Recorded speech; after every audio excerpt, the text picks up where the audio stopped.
पास होगा और आपकी कप्तान के पास होगा। फिलहाल इस अंतिम जोड़ी कब टूटती है ये देखने वाली बात। 144 पर अंतिम विकेट गिरा था, जो 9वां विकेट इबादत हुसैन का ऋषभ पंत ने कैच किया था कुलदीप यादव की गेंद पर।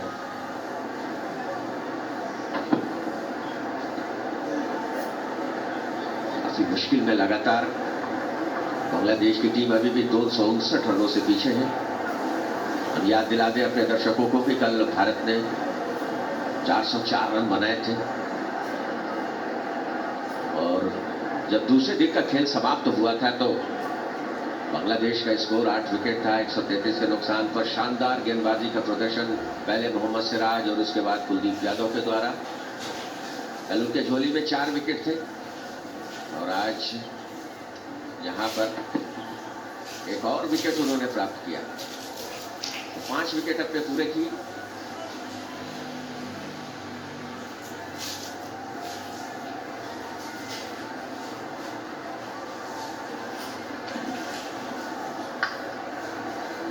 विकेट कुलदीप ने जरूर ले, लेकिन सिराज भी यहाँ पे अपना एक 4 विकेट का स्पेल जरूर डालना चाहेंगे और उसके बाद क्या भारतीय टीम बल्लेबाजी करेगी या नहीं, फॉलो ऑन रहेगी, ये सबसे बड़ा सवाल है। पॉइंट सिस्टम अगर आप देखें तो इनिंग्स रिपीट अगर भारतीय टीम करती है तो पॉइंट ज़्यादा मिलते हैं।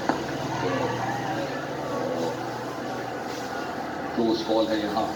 खलीद और मेहदी हसन बीच में उनकी जो साझेदारी चल रही है, कितना खींच सकते हैं बांग्लादेश की इस साझेदारी को, ये सबसे बड़ा सवाल है।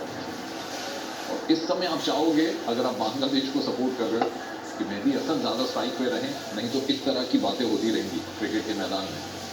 बिल्कुल सही कहा आपने मनीष। मेहदी हसन ने जिस तरह का देखा कि व्हाइट बॉल ओडीआई सीरीज में जो प्रदर्शन रहा है उनका, और आज भी कुछ कॉन्फिडेंट शॉट उन्होंने खेले, लेकिन सवाल ये पैदा होता है कि आपका जो पार्टनर है खाली, वो उनके पास ज़्यादा अनुभव नहीं है, इसलिए कितनी देर तक ये जोड़ी रह सकती है ये काफ़ी महत्वपूर्ण बात है।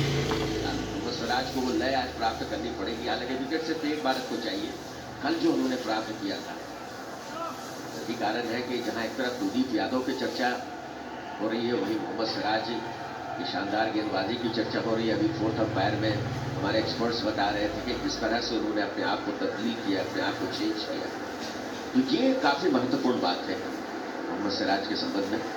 यकीनी तौर पर जो फील्डिंग कोच पारस मोहम्मद है उनको भी इसका सेहरा जाना चाहिए, इस क्रेडिट जाना चाहिए, लेकिन अपनी मेहनत भी एक गेंदबाज की होती है जो उन्होंने करके दिखाया है लगातार, और एक ऐसे गेंदबाज बने जो होम और अवे दोनों में शानदार गेंदबाजी कर रहे हैं, कितने अच्छे तरीके से कॉन्सेंट्रेट करते हैं अपनी गेंदबाजी को।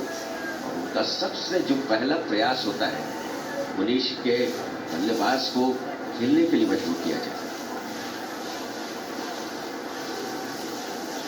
259 रनों की लीड अभी भारत के पास है। सवाल आपके मन में भी यही चल रहा है कि क्या भारत फॉलो ऑन देगा या नहीं देगा, खुद बल्लेबाजी करने आएंगे। मिडिल ऑर्डर में बैटिंग करते हैं के राहुल। रेड बॉल क्रिकेट में भारत को अभी इस टेस्ट मैच चैंपियनशिप्स में फाइनल क्वालिफाई करने के लिए जीत का सिलसिला जारी रखना पड़ेगा। और अवे गेम्स में अटैक कर रहे हैं सिराज, तो काबूरा बॉल का अच्छा इस्तेमाल कर रहे हैं, अच्छी लेंथ बॉल पड़ के अंदर आ रही है। 145 पर 9 बांग्लादेश। बिल्कुल सही कहा आपने मनीष। अगर एक बट से बचना है, अगर मगर से बचना है, तो जो 6 टेस्ट मैच है इसको लगा कर इसमें से 5 तो भारत को हर हाल में जीतना होगा, वरना दूसरे रिजल्ट पर भारत को आश्रित रहना पड़ेगा। फिलहाल 2-0 की यहाँ पर इस श्रृंखला में जीत की जरूरत है भारत को। उसके बाद जब ऑस्ट्रेलिया की मेजबानी भारत करेगा तो वहाँ पर एक मरतबा फिर वर्ल्ड टेस्ट चैंपियनशिप की क्वालिफिकेशन की जीत, इसका रास्ता जो है आसान होता नजर आएगा। 6 में से 5 का आंकड़ा फिलहाल बिल्कुल साफ है। अगर देखा जाए अभी 4थे स्थान पर है भारत WTC की चैंपियनशिप की अंक तालिका में। फिलहाल सबकी नजर इस बात पर है कि ये पारी कब समाप्त होती है बांग्लादेश की। और दूसरी बात जो क्रिकेट प्रेमियों और हमारे दर्शकों के मन में भी चल रही होगी कि क्या भारत फिर से खेलने आएगा, जिसकी संभावना ज़्यादा लग रही है यहाँ पर, क्योंकि बैटिंग का अभ्यास भी जरूरी है। और भारतीय कप्तान चाहेंगे कि अपने बैटरों को उतारा जाए, खास करके जिस तरह से उच्चक्रम ने बहुत ज़्यादा प्रभावित नहीं किया पहली पारी में, तो वो बल्लेबाजी यहाँ पर हो चुके समय काफ़ी है। और उसके बाद एक लक्ष्य दिया जाए बांग्लादेश को, लेकिन फिलहाल भविष्य की